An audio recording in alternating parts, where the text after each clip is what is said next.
নমস্কাৰ সকলোকে স্বাগতম জনাইছো আৰম্ভ কৰিছো আমাৰ আজিৰ অনুষ্ঠান অভিমত ইতিমধ্যে আপোনালোকে কামিং আপ দেখিছে আৰু নিশ্চয় গমো পাইছে আজিৰ অভিমতত আমি কি কথা আলোকপাত কৰিব বিচাৰিছো অসমৰ মুখ্যমন্ত্ৰী হিমন্ত বিশ্ব শৰ্মাৰ এটা বিশেষ ভিডিঅ'ক লৈ এতিয়া গোটেই দেশ জুৰি তুলপাৰ লাগিছে ৰাষ্ট্ৰীয় পৰ্যায়তে নহয় আনকি আন্তঃৰাষ্ট্ৰীয় পৰ্যায়তো সেই ভিডিঅ'টোৱে এতিয়া খলকনিৰ সৃষ্টি কৰিছে সংবাদ মাধ্যমত আৰু সেই বিষয়টোকে আজিৰ অভিমতত আমি আলোকপাত কৰিব বিচাৰিছো ষ্টুডিঅ'ত আছে বিশিষ্ট ৰাজনৈতিক বিশ্লেষক গুৱাহাটী বিশ্ববিদ্যালয়ৰ অধ্যাপক ডক্টৰ অখিল ৰঞ্জন দত্ত ডাঙৰীয়া মই আপোনাক অনুষ্ঠানলৈ স্বাগতম জনাইছোঁ জ্যেষ্ঠ ৰাজনীতিক অজাপৰ সাধাৰণ সম্পাদক জগদীশ ভূঞা ডাঙৰীয়া আপোনাক অনুষ্ঠানলৈ স্বাগতম জনাইছোঁ কটন কলেজৰ প্ৰাক্তন সাধাৰণ সম্পাদক লেখক কেশৱ গগৈ ডাঙৰীয়াকো মই অনুষ্ঠানলৈ স্বাগতম জনাইছোঁ আৰু ভাৰতীয় জনতা পাৰ্টিৰ জ্যেষ্ঠ নেতা মুখপাত্ৰ মানস শৰণীয়া মই আপোনাক অনুষ্ঠানলৈ স্বাগতম জনাইছোঁ প্ৰিয় দৰ্শক যিসকলে আপোনালোকে বাতৰি চাইছে হয়তো আপোনালোকে সেই ভিডিঅ'টো দেখিছে বাতৰি কাকততো হয়তো পঢ়িছে সেই খবৰটোৰ সন্দৰ্ভত ভাৰতীয় জনতা পাৰ্টিয়ে নিজৰ অফিচিয়েল পেজত হিমন্ত বিশ্ব শৰ্মাৰ সেই বিতৰ্কিত ভিডিঅ'টো আপলোড কৰিছিল আৰু এটা সময়ত সেই ভিডিঅ' ডিলিট কৰিবলৈ বাধ্য হ'ল ভাৰতীয় জনতা পাৰ্টিৰ আইটি সেল নৰেন্দ্ৰ মোদীয়ে যিটো সময়ত মালয়েছিয়াত গৈ বঁটা গ্ৰহণ কৰি আছিল সেইটো সময়ত মুছলমানসকলক লক্ষ্য কৰি লৈ সেই ভিডিঅ'টো নিৰ্মাণ কৰা হৈছিল তাৰ পিছতেই ভাৰতবৰ্ষৰ এগৰাকী সাংসদে সেই ভিডিঅ'টো টুইটাৰ যোগে এক্স হেণ্ডেল যোগে মালয়েছিয়াৰ প্ৰধানমন্ত্ৰীক তেওঁ এক্স হেণ্ডেলত দি দিছিল তাৰ পিছতেই বোলে বাধ্য হৈছিল বিজেপি ওপৰৰ পৰা হেঁচা আহিল সেই ভিডিঅ' ডিলিট কৰিবলৈ আৰু এতিয়া সেই ভিডিঅ' নাই যিটো ভিডিঅ'ৰ কথা মই আপোনালোকক কৈছোঁ যিসকলে দেখা নাছিল এই মুহূৰ্তত এবাৰ চাওক কোনটো ভিডিঅ'ৰ কথা কৈছোঁ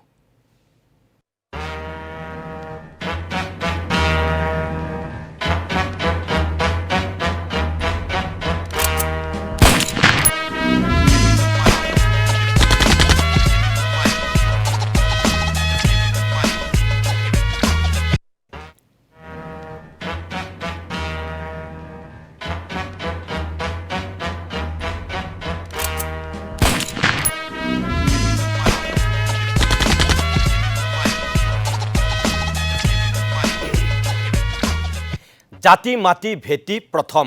ডাঙৰকৈ লিখা আছিল আপোনালোকে দেখিছে আৰু এই ভিডিঅ'টোক লৈ গোটেই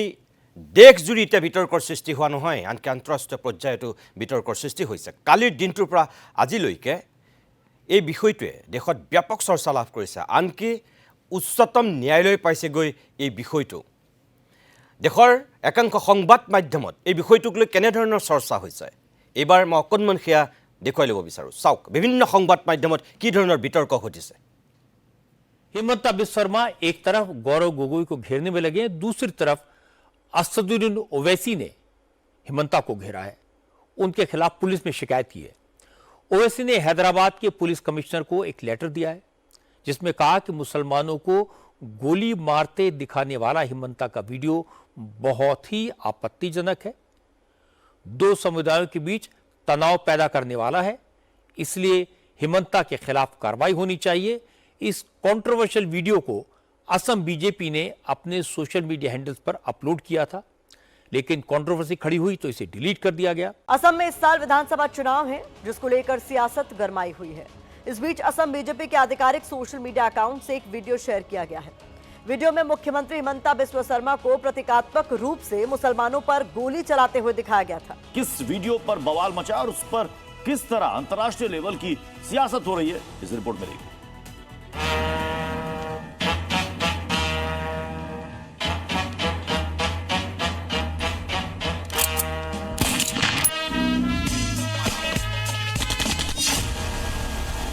हाथ में राइफल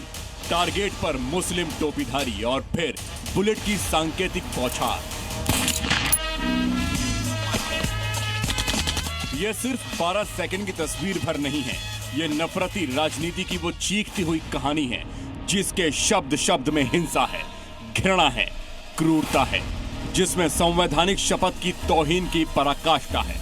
देखिए उस तस्वीर को जिसे पहले असम बीजेपी ने जारी किया और फिर डिलीट कर दिया अपने सोशल मीडिया अकाउंट से नो मर्सी का क्या मतलब होता है? बिल्कुल, मैं तो कह रहा हूं कि वो वीडियो हटाया गया। क्यों हटाया? वीडियो हटाया अगर गया, वो घुसपैठियों के लिए था, स्पष्ट रूप से कहा क्यों हटाया? इसलिए फिर हटाया कि वो गलत डर था। गए? इस तरह से दोनों काम करोगे, देश को बांटोगे भी, हाँ, तो उसकी जहर जांच हो रही है बोओगे, ना। फिर उसकी घबरा जांच हो जाओगे। रही है ना। दम है तो खड़े रहिए ना। जांच हो रही है ना। क्या अरे जांच ऐसे हो तो- रही है? कौन अरे जांच भाई, करेगा? अरे भाई, इतना कौन जांच करेगा? इतना चिल्लाते हुए नहीं, इतना चिल्लाते हुए उस वक्त चिल्लाने की बात है। आप मेरे देश के संस्कार, मेरे देश की आत्मा, मेरे देश की आत्मा का अपमान कर रहे हैं आप मेरे देश का अपमान कर रहे हैं। প্ৰিয় দৰ্শক মই এয়া মাত্ৰ অকণ অকণ আপোনালোকক দেখুৱাইছোঁ 1 ঘণ্টাকৈ বিতৰ্ক হৈছে মোটামুটি প্ৰায় প্ৰত্যেকটো টেলিভিশ্যন চেনেলতে কালি যদি আপোনালোকে চাইছে ৰাষ্ট্ৰীয় পৰ্যায়ত এই বিষয়টোৱে গুৰুত্ব পাইছে ইয়াত মই NDTV দেখুৱাই নাই আপোনালোকক ইয়াত ৰিপাব্লিক টিভি মই দেখুৱাই নাই এনেকৈ আন যিবিলাক ৰাষ্ট্ৰীয় পৰ্যায়ৰ টেলিভিশ্যন চেনেল আছে সকলোতে হিমন্ত বিশ্ব শৰ্মাৰ বিষয়টোৱে কালি গুৰুত্ব লাভ কৰিছিল আৰু এই পৰ্যায়ত ডিবেট হৈছে মই অখিল ৰঞ্জন দত্ত ডাঙৰীয়া মই আপোনাৰ কাষলৈকে প্ৰথম আহিছোঁ আপুনি এগৰাকী সন্মানীয় শিক্ষক বিশ্ববিদ্যালয়ৰ অধ্যাপক ৰাজনীতি বিজ্ঞানৰ বিশ্লেষক অধ্যয়ন কৰি আছে আপুনি বিশ্লেষণ আগবঢ়াই থাকে এই ঘটনাটো আজি ৰাষ্ট্ৰীয় পৰ্যায়তে নহয় আন্তঃৰাষ্ট্ৰীয় পৰ্যায়ত যেহেতু চৰ্চা লাভ কৰিছে সঁচাকৈয়ে এগৰাকী সংবিধানৰ নামত শপত খোৱা ব্যক্তিয়ে এই কামটো কেতিয়াও কৰিব নালাগিছিল মুখ্যমন্ত্ৰী হিমন্ত বিশ্ব শৰ্মাই কি কাৰণে এই ভিডিঅ'টো আপলোড কৰিছিল বুলি আপুনি ভাবে কৰবাত কোনোবাই তেখেতক মানে ভুল পথে পৰিচালনা কৰিলে নে তেওঁ নিজে এনেকুৱা কাম এটা কৰিলে বুলি আপুনি ভাবে ইয়াত মুখপাত্ৰ আছে তেখেতে ক'ব কিন্তু মই আপোনাক সুধিছোঁ এজন বিশ্লেষক হিচাপে আপুনি কি বুলি ভাবিছে কি দৃষ্টিৰে চাইছে আপোনাৰ দৃষ্টিভংগীটো কি এই ক্ষেত্ৰত তেওঁ কি কৰিব বিচাৰিছিল আচলতে নিৰ্বাচনৰ কাৰণে কৰিছিল নে সঁচাকৈ তেওঁ ৰাষ্ট্ৰীয় পৰ্যায়তো নিজক অলপ বেছি বিজেপি কৰিবলৈ গৈ এই কামটো কৰিছিল এটা মুখ্যমন্ত্ৰীৰ মই ভাষ্যটো শুনিছোঁ তেখেতে কৈছে যে তেখেতে সেইটো ভিডিঅ' দেখা নাই এই যে পেজটোত আপলোড কৰিছে সেই ভিডিঅ'টো তেখেতে দেখা নাই আৰু এই ভিডিঅ'টো দেখিলে গম পোৱা যায় এইটো তাৰমানে এটা আৰ্টিফিচিয়েল ইণ্টেলিজেন্সে এআইৰ দ্বাৰা সৃষ্ট এটা ভিডিঅ' এতিয়া কথাটো হ'ল এইটো সময়ত অসম ৰাজ্যত ৰাজ্যিক বিজেপিৰ সভাপতিতকৈ দলৰ ওপৰত আটাইতকৈ বেছি কৰ্তৃত্ব আছে মুখ্যমন্ত্ৰীগৰাকী যদিও এগৰাকী সভাপতি আছে সভাপতিতকৈ কৰ্তৃত্ব আছে মুখ্যমন্ত্ৰীগৰাকী গতিকে এনেকুৱা কৰ্তৃত্ব থকা দলটোৰ এটা পেজত তেখেতৰ অনুমতি নোহোৱাকৈ বা তেখেতৰ অজ্ঞাতে এনেকুৱা এটা ভিডিঅ' আপলোড কৰিব পাৰি নেকি যদি সেই ভিডিঅ'টো আপলোড কৰিব পাৰি তেখেতৰ কোনো কৰ্তৃত্ব নাই তেখেতৰ কোনো অনুমতি নাই তেতিয়া এই কথাটো এইটো কথাও প্ৰমাণ কৰে যে দলটোৰ মঞ্চত এটা বিশাল নৈৰাজ্য বিৰাজমান কৰিছে কিন্তু তাতকৈ যেটো গুৰুত্বপূৰ্ণ কথা এই যে সাহস কৰিলে এই ভিডিঅ'টো আপলোড কৰিবৰ কাৰণে এইটো কথাই এই কথাও সূচায় যে অতদিনে অসমৰ মাননীয় মুখ্যমন্ত্ৰী মহোদয় ডক্টৰ হিমন্ত বিশ্ব শৰ্মাই গৌৰৱ গগৈৰ বিৰুদ্ধে যিবিলাক কথা কৈ আছে তেখেতৰ বিৰুদ্ধে যিবিলাক অভিযোগ আনি আছে আৰু তাৰ সম্পূৰ্ণ অনুসন্ধান এতিয়ালৈকে হোৱা নাই যে তেখেতৰ পাকিস্তান গৌৰৱ গগৈ পাকিস্তানী এজেণ্ট হয় নে নহয় সেই অনুসন্ধানটো সম্পূৰ্ণ হোৱা নাই কিন্তু সিদ্ধান্তত উপনীত হ'ব পৰা এটা অৱস্থালৈ অহাই নাই কিন্তু যিটো পৰিৱেশ সৃষ্টি কৰা হৈছে সাধাৰণ মানুহৰ মাজত বা তেওঁলোকৰ দলৰ যিসকল কৰ্মী আছে তৃণমূলৰ কৰ্মী আছে বা তেওঁলোকৰ বিষয়ববীয়া আছে তেওঁলোকৰ হয়তো ইতিমধ্যে এটা সিদ্ধান্তত উপনীত হৈছে হয় এখেত গৌৰৱ গগৈ পাকিস্তানৰ এজেণ্ট গতিকে তেওঁ হত্যা কৰিব পাৰি অন্যহাতে মিয়া মুছলমানৰ বিৰুদ্ধে আজি কেইদিনমানৰ পৰা তেখেতে কৈছে যে মিয়া মুছলমান বুলি কওঁতে তেখেতে 1971 চনৰ পাছত যিসকল বাংলাদেশী অসমলৈ আহিছে তেওঁলোকৰ কথা কৈছে কিন্তু সামগ্ৰিকভাৱে তেখেতে যোৱা সময়ত যিবিলাক কথা কৈ আছে ধৰক এটা সময়ত তেখেতে আজমল সভ্যতা বুলি কৈছিল বা এনেকুৱা ধৰণৰ যিবিলাক বাতাবৰণ সৃষ্টি কৰি আছে এইবিলাক কথায়ো মানুহৰ মাজত বিশেষকৈ তেওঁলোকৰ কৰ্মীসকলৰ মাজত মুছলমানৰ বিৰুদ্ধে এটা ঘৃণা সৃষ্টি কৰিছে এতিয়া নেতাসকলৰ ক্ষেত্ৰত সেইটো ৰাজনৈতিক হ'ব পাৰে তেওঁলোকে নিৰ্বাচনৰ কথা সন্মুখত ৰাখি কৰিব পাৰে কিন্তু সাধাৰণ যিসকল কৰ্মী আছে তেওঁলোকে এইটো কথাত বিশ্বাস কৰে আৰু সেই বিশ্বাসৰে পৰিণতিটো হৈছে এইটো যে এনেকুৱা ধৰণৰ গোটেই দেশত এটা হাহাকাৰ সৃষ্টি কৰিব পৰা আন্তৰ্জাতিকভাৱে এটা হাহাকাৰ সৃষ্টি কৰিব পৰা এনেকুৱা এটা ভিডিঅ' আপলোড কৰা হ'ল তাৰ ফলশ্ৰুতি সাংঘাতিক ধৰণৰ হ'ব পাৰে এতিয়া আপুনি জানে যে ভাৰতবৰ্ষৰ আভ্যন্তৰীণ ৰাজনীতি যিয়েই নহওক লাগে ভাৰতবৰ্ষৰ যিটো আন্তৰ্জাতিক ৰাজনীতি সেই আন্তৰ্জাতিক ৰাজনীতি এতিয়াও ধৰ্ম নিৰপেক্ষ নীতিৰ দ্বাৰা পৰিচালিত হৈছে ভাৰতবৰ্ষৰ মধ্যপ্ৰাচ্যৰ লগত খুব ভাল সম্পৰ্ক এইটো পেলেষ্টাইনৰ ক্ষেত্ৰতে কওক সৌদি আৰবৰ ক্ষেত্ৰতে কওক মালয়েছিয়াৰ ক্ষেত্ৰতে কওক ইণ্ডোনেছিয়াৰ ক্ষেত্ৰতে কওক যিবিলাক মুছলিম প্ৰাধান্য দেশ আছে সেই দেশবিলাকৰ লগত ভাৰতবৰ্ষৰ সম্পৰ্ক খুব ভাল আনকি ভাৰতীয় জনতা পাৰ্টি নৰেন্দ্ৰ মোদী ডাঙৰীয়া প্ৰধানমন্ত্ৰীৰ দায়িত্ব লোৱাৰ পাছতো এই দেশবিলাকৰ লগত তেওঁলোকৰ মানে ভাৰতবৰ্ষৰ সম্পৰ্ক ভাল প্ৰধানমন্ত্ৰী মোদীৰ ব্যক্তিগতভাৱে তেওঁলোকৰ যিসকল মানে তেওঁলোকৰ ৰাষ্ট্ৰৰ মুৰব্বী বা চৰকাৰৰ মুৰব্বী তেওঁলোকৰ লগত সম্পৰ্ক ভাল গতিকে এনেকুৱা এটা কেই ছেকেণ্ড মানৰ এটা ভিডিঅ'য়ে ভাৰতবৰ্ষৰ যিটো আন্তৰ্জাতিক নীতি মানে যিটো বৈদেশিক নীতি সেই বৈদেশিক নীতিৰ প্ৰতি সাংঘাতিক ধৰণৰ প্ৰত্যাহ্বান সৃষ্টি কৰিছে কেন্দ্ৰীয় চৰকাৰৰ প্ৰতিও সাংঘাতিক ধৰণৰ প্ৰত্যাহ্বান সৃষ্টি কৰিছে আমাৰ ৰাজ্যখনৰ আমাৰ সামগ্ৰিকভাৱে আমাৰ যিটো মানে সম্প্ৰীতিৰ যিটো ভাৱ বা আমাৰ যিটো জনসাধাৰণৰ মাজত বা সামগ্ৰিকভাৱে দীৰ্ঘকালীন যি আমি এটা সাম্প্ৰদায়িক সম্প্ৰীতিৰ যিটো পৰিৱেশ আমাৰ ৰাজ্যখনত চলি আছে তাকো অতি নেতিবাচকভাৱে এই কথাটোৱে প্ৰতিনিধিত্ব কৰিছে মই ভাবোঁ এইটো খুব ভয়াৱহ কথা হৈছে মই জগদীশ ভূঞা ডাঙৰীয়া মই আপোনাৰ কাষলৈ আহিছোঁ যে তেখেতে কৈছে গোটেই নেতিবাচকভাৱে এটা ভয়াৱহ ভৱিষ্যতৰ ইংগিত আচলতে অসমখনত বাতাবৰণ বেয়া কৰি দিছে এনেকুৱা ধৰণৰ চিন্তাধাৰাই আচলতে অসম বুলি নহয় গোটেই ভাৰতবৰ্ষকে চাবলৈ গ'লে এইটো লজ্জানত কৰা এটা ভিডিঅ' এগৰাকী সংবিধানৰ নামত শপত খোৱা মুখ্যমন্ত্ৰীয়ে তেনেকৈ টিগাৰ টিপিব আৰু গুলিয়াব যিটো কাৰণে আপুনি দেখিছে ৰাষ্ট্ৰীয় সংবাদ মাধ্যমত কি ধৰণৰ চৰ্চা হ'বলগীয়া হৈছে কালিৰ দিনটোত সকলোৱে কেনেধৰণে ভৰ্ৎসনা কৰিছে ছিনিয়ৰ জাৰ্নেলিষ্টে কেনেধৰণে সমালোচনা কৰিছে তাৰমানে আমাৰ অসমৰ এটা ঘটনাই আমাৰ মানসিকতাটো স্বয়ং মুখ্যমন্ত্ৰীজনে আমাৰ গোটেই ৰাজ্যখনক ৰিপ্ৰেজেণ্ট কৰে গতিকে আমাৰ মানসিকতাটো এই পৰ্যায়ত নেকি আমি ইমান জঘন্য নেকি আমি কি এই ধৰণে আমি এতিয়াও এইখন এই একবিংশ শতিকাৰ তৃতীয়টো দশকত আমি এই চিন্তাতে এতিয়াও আছোঁ নেকি তাৰমানে বিশ্বই কিন্তু আমাক তেনেকৈ জানিব আপুনি এগৰাকী ৰাজনীতিকবিলাক সংযমী হ'ব লাগে ৰাজনীতিকবিলাক সাধাৰণতে বহুততকৈ অলপ পৃথক হ'বই লাগে কিছুমান ক্ষেত্ৰত কিন্তু আমাৰ ৰাজনীতিকসকল সেই সংযমী তেওঁলোকৰ সেই সংহতি তেওঁলোকৰ সেই সমন্বয় তেওঁলোকৰ সেই সম্প্ৰীতিতকৈ এতিয়াৰ ৰাজনীতি যেন অকল সংঘাত লগাবৰ কাৰণে উন্মাদ কৰিবৰ কাৰণে কিছুমান নেতাই বচন আওৰাই কিছুমান নেতাই হাতে কামে লাগি যায় অকল মুখৰ বচন নহয় এতিয়া হাতে কামেও তেনেকুৱা কিছু কাম সংঘটিত হৈছে এইখন অসমত আপুনিও 85 মানে একদম 91 চনৰ পৰা আপুনি চাগে সক্ৰিয় ৰাজনীতি আছে আপুনি কেনেকৈ চাইছে এইটো এটা গুৰুত্বপূৰ্ণ বিষয় নিতুমণি আচলতে ভিডিঅ'টোৰ সম্পৰ্কত হিমন্ত বিশ্ব শৰ্মা জানে নে নাজানে সেইটো কিমান ছেকেণ্ড আছিল কিমান মিনিট আছিল ডিলিট হ'ল নে নহ'ল সেইটো গুৰুত্বপূৰ্ণ কথা নহয় মই এটা বেলেগ দৃষ্টিভংগীৰে চাব বিচাৰিছোঁ যে এই ভিডিঅ'টোৱে ক্ৰূৰতা ঘৃণা বিদ্বেষ তাৰ প্ৰতিফলন বিজেপি দলৰ যদিও হিমন্ত বিশ্ব শৰ্মাই যদি নাজানে তেওঁ কোৱাৰ ধৰণে তেতিয়া এইটো সত্য মানি ল'ব লাগিব যে বিজেপি ৰন্ধ্ৰে কোহে বিজেপিৰ প্ৰতিজন সদস্যৰ মনত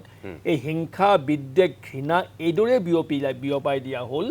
তেওঁলোকে ভাবে যে এই ঘৃণা বিদ্বেষবোৰ ক'লেহে হিমন্ত বিশ্ব শৰ্মাই ভাল পাব সেই যিটো সংস্কৃতি কঢ়িওৱা হ'ল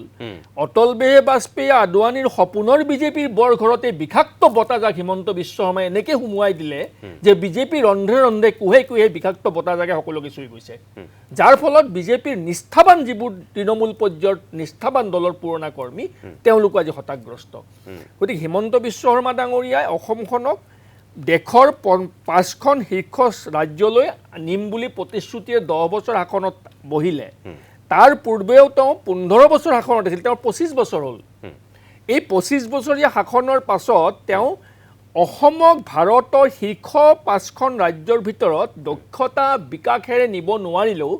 ঘৃণা বিদ্বেষ আৰু গৰিহণাযোগ্য কামেৰে কিন্তু ভাৰতবৰ্ষৰ শীৰ্ষস্থানত অসমক লৈ গ'ল আৰু এই যিটো ঐতিহাসিক অপৰাধ হিমন্ত বিশ্ব শৰ্মাই কৰিছে ভাৰতবৰ্ষৰ দৃষ্টিত অসমক যেন লঘু কৰি পেলোৱা অসমক এই ধৰণে লাঞ্ছিত কৰা হ'ল অসমক এই ধৰণে অপমানিত কৰা হ'ল ইয়াৰ বাবে কিন্তু ঐতিহাসিকভাৱে হিমন্ত বিশ্ব শৰ্মা জগৰীয়া হ'ব ঐতিহাসিকভাৱে হিমন্ত বিশ্ব শৰ্মাই কলা অধ্যায় বুৰঞ্জী পাতত লিপিবদ্ধ হৈ থাকিব মই ভূঞা ডাঙৰীয়া আকৌ আহিম মই আপোনাৰ কাষলৈ কেশৱ গগৈ ডাঙৰীয়া তেখেতে যিটো কথা কৈছে আমি যদি চাওঁ দুটা দিশ আছে সঁচা তেখেতে মুখ্যমন্ত্ৰীয়ে নাজানো বুলি কৈছে আৰু দিলীপ শইকীয়াই কৈছে আমি তৎকালীনভাৱে আমি ডিলিট কৰিছোঁ ভৱিষ্যতৰ কথা বহুখিনি ভাবি পেলাই ডিলিট কৰা বুলি কৈছে মোৰ কথাটো হ'ল এতিয়া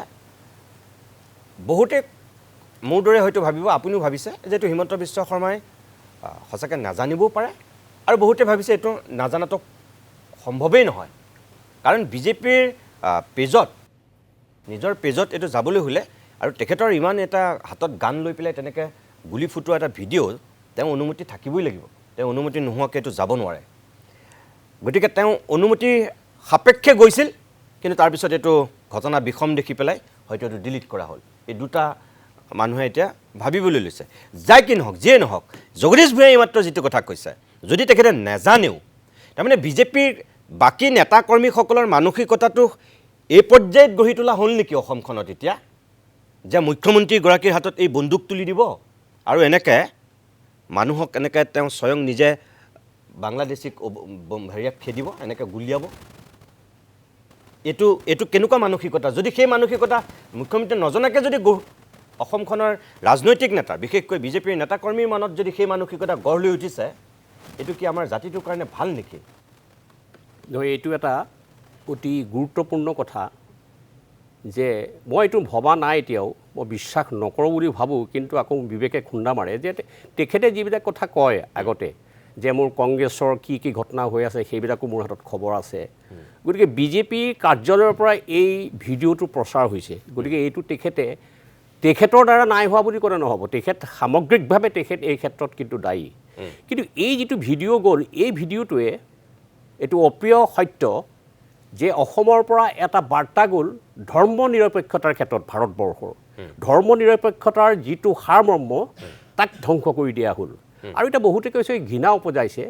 যদি এইটো ডক্টৰ হিমন্ত বিশ্ব শৰ্মা অসমৰ মুখ্যমন্ত্ৰীয়ে কৰিছে তেনেহ'লে এইটো হৈছে এটা দানৱীয় আক্ৰোশ এইটো ঘৃণা জন্মোৱা নহয় এটা দানৱীয় আক্ৰোশ আমি কেতিয়াও বা মই বা আমাৰ লগত যিখিনি সচেতন মানুহ আছে ইয়াত কোনো বিদেশী আছে যদি সংবিধান বিৰোধীভাৱে তেওঁলোক বসবাস কৰিছে সংবিধানৰ গণ্ডিৰ ভিতৰত যদি পৰিছে তেওঁ বিদেশী বুলি তেওঁ মিয়াই হওক হিন্দুৱেই হওক মুছলমানেই হওক ইহুদীয়েই হওক নেপালীয়েই হওক চব ব্যাপক বহিষ্কৃত হ'ব লাগে এইটো সংবিধানে কয় আমি একমত কিন্তু আজিৰ তাৰিখত অসমত যিবিলাক হাৰাশাস্তি হৈ আছে খিলঞ্জীয়া মুছলমানতো মানৰ ক্ষেত্ৰতো হৈছে মিয়াৰ ক্ষেত্ৰতো হৈছে এইবিলাক বৰ দুৰ্ভাগ্যজনক ঘটনা আপোনাৰ হাতত সংবিধান আছে আপুনি সংবিধান ৰক্ষক এজন আপুনি ৰাজ্যখনৰ মুৰব্বী আপুনি তেওঁলোকক ৰাষ্ট্ৰীয় ভিত্তিক আন্তঃৰাষ্ট্ৰীয় ভিত্তিত গণ্ডিৰ মাজত মানে সংবিধানৰ গণ্ডিৰ মাজত তেওঁলোকক আপুনি ইয়াৰ পৰা বিতৰণ কৰক কিন্তু আপুনি হিটলাৰৰ নিচিনাকৈ মানুহ মাৰিব নোৱাৰিব নহয় এতিয়া যিটো ভিডিঅ' গৈছে সেইটো মৃত্যু মানে মানুহক হত্যা কৰা এটা প্ৰচেষ্টা কৰা হয় যে আজি আপুনি চাওক ভাৰতীয় সংবিধানখনৰ এটা মৰ্যাদা আছে এটা মূল্যবোধ আছে আৰু আজিতো মুখ্যমন্ত্ৰীগৰাকীয়ে সেইটো ভিডিঅ' যদি সঁচাই তেনেহ'লে সংবিধানৰ মূল্যবোধক নৎসাত কৰি পেলালে আৰু যিটো ধৰ্মীয় নিৰপেক্ষতা আছিলে সেইটোক নৎসাত কৰিলে ৩ নম্বৰ ডাঙৰ এটা আঘাত কৰিলে ভাৰতবৰ্ষৰ ৫,২০০ বছৰীয়া যিটো সংস্কৃতি হিন্দু সনাতনী হিন্দুৰ সেই সংস্কৃতিটো তেখেতে কুঠাঘাত কৰি পেলালে একদম গোটেই বিশ্বত আজি বিয়পি গ'ল তেওঁ নিজে কয় যে আমি সনাতনী ধৰ্মৰ মানুহ আমি বৰ ধৈৰ্যৰে থাকিব লাগে আমি বৰ সংযমী পৰহি গৈ পেলাই মই গম পাওঁ তেখেত সংঘৰ অধিৱেশনতো গৈছে এই মানুহখিনিয়ে যিখিনি মানুহে কৃষ্ণ কৃষ্ণ কৰি পেলাই মানুহক আদৰণি জনায় তাত যদি এজন মানুহক এঠাইত ৰাখি হত্যা কৰিবৰ কাৰণে এটা গুলি ফুটোৱা হয় সেইটোৱে আমাৰ যুৱ সমাজক কি বাৰ্তা দিব আমিতো গোটেই যুৱ সমাজক আজি বিপথে পৰিচালিত কৰা হ'ল আজি মুখ্যমন্ত্ৰীৰ পৰা এইটো সৃষ্টি হৈছে গতিকে সেইখিনি যুৱকে যে অসমক কোন পথে লৈ যাব যুৱ প্ৰজন্মৰ কি প্ৰভাৱ পৰিব এইটো এটা সুদূৰপ্ৰসাৰী এটা ক্ৰিয়া হ'ব গতিকে এনেধৰণৰ ঘটনাই কিন্তু আমাৰ ভাৰতীয় মানুহৰ বা অসমীয়া মানুহৰ যিটো আমাৰ আচল সংস্কৃতি আছিলে সেই সংস্কৃতিক সম্পূৰ্ণভাৱে নৎসাত কৰা হ'ল এইটো বৰ দুখৰ আৰু দুৰ্ভাগ্যৰ কথা মই ধন্যবাদ জনাইছোঁ আপোনাক মই মানস শৰণীয়া ডাঙৰীয়াৰ কাষলৈ যাম কিন্তু তাৰ আগতে প্ৰিয় দৰ্শক অকণমান মই বাণিজ্যিক বিৰতি ল'ম 3 গৰাকী ব্যক্তিৰ বক্তব্য আপোনালোকে শুনিছে আমি আকৌ কৈছোঁ যে এই ভিডিঅ'টো ডিলিট কৰিছে বিজেপিয়ে অফিচিয়েল পেজৰ পৰা এতিয়া কিন্তু হ'লেও আপলোড কৰিবলৈ যে সাহস কৰিছিল কোনে বনাইছিল এইটো এআই যোগেদিয়ে বনোৱা হওক বনাইছেতো গুলি গৈ মুখ্যমন্ত্ৰীয়ে টিগাৰ টিপাৰ পিছত মানুহৰ বুকু ভেদিছে এইটো প্ৰথমবাৰৰ কাৰণে ভাৰতবৰ্ষৰ অসমৰ ক্ষেত্ৰত নহয় ভাৰতবৰ্ষৰ এখন ৰাজ্যৰ এজন মুখ্যমন্ত্ৰীৰ দ্বাৰা এনেকুৱাকৈ সংঘটিত হোৱা এইটো প্ৰথমটো ঘটনা চাগৈ আমি ইয়াৰ আগতে দেখা নাই কেতিয়াও এনেকুৱা পৰিৱেশ বাকী বিচাৰ ৰাইজে কৰিব ৰাজনীতি হ'ব কিন্তু এই পৰ্যায়ত ৰাজনীতি আচলতে হোৱাটো অনুচিত নেতাৰ দায়িত্ব সদায় মানুহক উপাসক কৰাহে ধৰ্মৰ ফালৰ পৰাই হওক সংস্কাৰৰ ফালৰ পৰাই হওক কেতিয়াও উন্মাদক সৃষ্টি কৰা নেতাৰ লক্ষ্য হ'ব নালাগে এই ভিডিঅ'বিলাকে বহুতক কিন্তু উন্মাদক কৰিব মাননীয় মুখ্যমন্ত্ৰীৰ প্ৰতি আমাৰ আহ্বান যে মণিপুৰ আজিও কিন্তু দুটা ভাগত বিভক্ত বিজেপি শাসনলৈ অহাৰ পিছত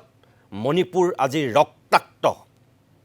ৰাষ্ট্ৰপতি শাসন উঠাই আকৌ চৰকাৰ গঠন কৰাৰ পিছতো আজি মণিপুৰ দুটা ভাগত ভাক্ত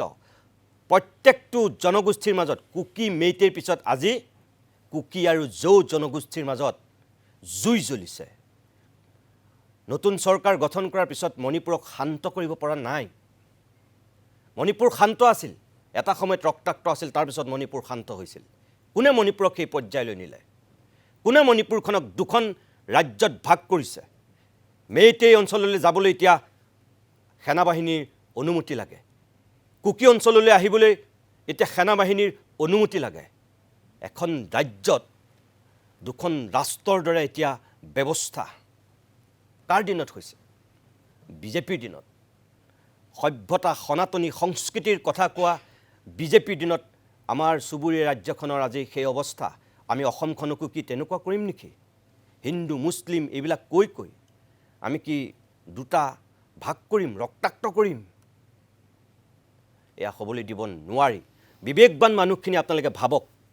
সকলোৱে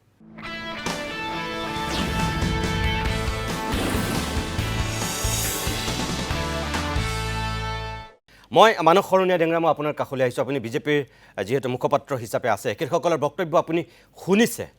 আচলতে এইটো দিলীপ শইকীয়াই যিখিনি কথা কৈছে মই এবাৰ দৰ্শকসকলক অকণমান দেখুৱাই লওঁ তাৰপিছত মই আপোনাক পোনপটীয়াকৈ সুধিম দৰ্শকসকল আপোনালোকে চাওক ৰাজ্যিক বিজেপিৰ সভাপতিয়ে এই ভিডিঅ'টোৰ সন্দৰ্ভত সংবাদ মাধ্যমৰ আগত কি প্ৰতিক্ৰিয়া ব্যক্ত কৰিছিল নাই চাওক এইটো এটা আমাৰ নেচাৰেল এখন মুখ্যমন্ত্ৰীয়ে সিদিনা বোধহয় গোলাঘাট জিলাত গৈছিল নেকি মৃণাল শইকীয়াৰ লগত গৈছিলে বোধহয় তাত গৈ যিসকল মানে কি কয় শ্বুটাৰ কয় নেকি এইটো তেওঁলোকৰ কিবা ট্ৰেইনিং চেণ্টাৰ এটাত গৈছিল তাত লৈও ফটো আছিলে কিন্তু যেতিয়া মানুহে ভাবিলে ইয়াক মানে বেটাৰ ইণ্টাৰপ্ৰিটেশ্যনৰ সলনি নিগেটিভ ইণ্টাৰপ্ৰিটেশ্যন আহিব পাৰে সেইকাৰণে আমি কৰিছোঁ কাৰণ ৰাইজে যিটো বিচাৰে ৰাইজৰ যিটো আৱেগ অনুভূতি সেইকাৰণে আমি ডিলিট কৰিছোঁ যাতে ইয়াৰ পৰা কোনো ভুল বাৰ্তা অপজিশ্যনে হওক বা আমাৰ যিসকলে সমৰ্থন কৰে যিসকল আমাৰ শুভাকাংক্ষী আছে তেওঁলোকৰ মাজত যাতে এটা ভুল বাৰ্তা নাযায় তাৰ কাৰণে আমি প্ৰিভেনশ্যন ইজ বেটাৰ দেন কিউৰ পলিচিত আমি এইটো ডিলিট কৰিছোঁ মই মানস শৰণীয়া আপুনি চাগে দেখিছে জাতি মাটি ভেটিৰ কথা কোৱা বাক্যকেইটা লিখা আছে তাত বিদেশীমুক্ত অসম আৰু পাকিস্তান আৰু বাংলাদেশৰ তলত শব্দ দুটা লিখা আছে যিহেতু বিদেশীমুক্ত আমিও বিচাৰোঁ ইয়াত থকা প্ৰত্যেকজনেই বিচাৰে বাংলাদেশী মুক্ত হোৱাটো কিন্তু তেখেতে দিলীপ শইকীয়াই যিটো কথা কৈছে এখন ফটো বেটাৰ ইণ্টাৰেষ্টত আমি ডিলিট কৰিলোঁ মানে মানুহে ভুল বুজিব পাৰে বুলি এই ভিডিঅ'টোত ভাল বুজিব পৰা কি আছিলে তাৰমানে নহয় যদি মোক আপুনি বিজেপিৰ প্ৰতিনিধিয়ে সোধে আৰু মই মুখপাত্ৰ হিচাপে বহুত কিছুমান কথাত মোৰো অংশগ্ৰহণ হয় আৰু মই যদি কওঁ যে এই ঘটনাটো দুৰ্ভাগ্যজনক বুলি ময়ো স্বীকাৰ কৰিছোঁ কিন্তু এইটো দলীয় সিদ্ধান্ত নহয় বা ইয়াত মুখ্যমন্ত্ৰীৰ হাত নাই বা আজি যদিও এতিয়া যিটো ক্লিপ দেখুৱালে আমাৰ ৰাজ্যিক বিজেপিৰ সভাপতিয়ে যিটো কৰিলে তেওঁ এটা যেহেতু তেওঁ দলটোৰ ৰাজ্যিক হেড আৰু পেজটো ধৰক আনুষংগিকভাৱে তেওঁৰ অলপ নিৰ্দেশ নহ'লেও তেওঁৰ দায়িত্বত থাকে সেইকাৰণে তেওঁ এটা মৰেল ৰেছপঞ্চিবিলিটি উইথড্ৰ কৰা বুলি কৈছে বাৰু কিন্তু মেছেজটো কেনেকৈ গৈছে সেইটো চাব লাগিব কথাটো হ'ল কি যে হয় কিছুদিন আগতে হয় মোৰ মনত পৰিছে একবাৰ শ্বুটিঙৰ এইবিলাক ট্ৰেইনিং হৈছিল তাত মুখ্যমন্ত্ৰীয়ে ইনগ্ৰেট কৰিব গৈছিল হয়তো তেওঁ তেনেকৈ বন্দুক লৈ শ্বুটিং কৰিছিল শ্বুট কৰিছিল গতিকে তেনেকুৱা এটা ফটো আৰু বাকী পাৰ্টটো এআই যেন লাগে আৰু তেওঁৰ মইতো ভাবোঁ মুখ্যমন্ত্ৰীৰ পাৰ্টটো এআই যেন লাগে ফটোখন এআই নহয় নহয় হয়তো সেই ইমেজটো আনি দিব পাৰে কিন্তু ইয়াতো এআই যেন লাগে কাৰণ এই যিটো হাতত আৰ্মছ লৈছে সেই আৰ্মছটো শ্বুটিঙৰ আৰ্মছ নহয় যিটো লৈছে তাত সেইটো নহয় যেন লাগে আৰু ইমান ডাঙৰ নহয় আমি যিবাৰ হেৰি কৰোঁ গতিকে এআই বস্তুটোত হয় মানে আপুনি নীতিগত হিচাপে ঠিক শুদ্ধ হোৱা নাই কিন্তু এআই কথাটোত আপোনালোকে যিটো কৈছে পেনেল বা কিবা হ'ব পাৰে সেইটোত ইমান মই হেৰি নহয় বুলি ভাবোঁ আমাৰ এটা আইন পাছ হোৱা নাই পাছ হোৱাৰ পথত যে কোনোবাই যদি এআই কৰে এইটো গোটেই ইণ্টাৰনেশ্যনেল লেভেলত চৰ্চা কৰা গৈছে কোনোবাই যদি এআই বনায় মানুহে সম্পূৰ্ণ বিকৃত কৰিব নোৱাৰে তেওঁ 30%লৈকে মানুহজনৰ চেঞ্জ কৰিব পাৰে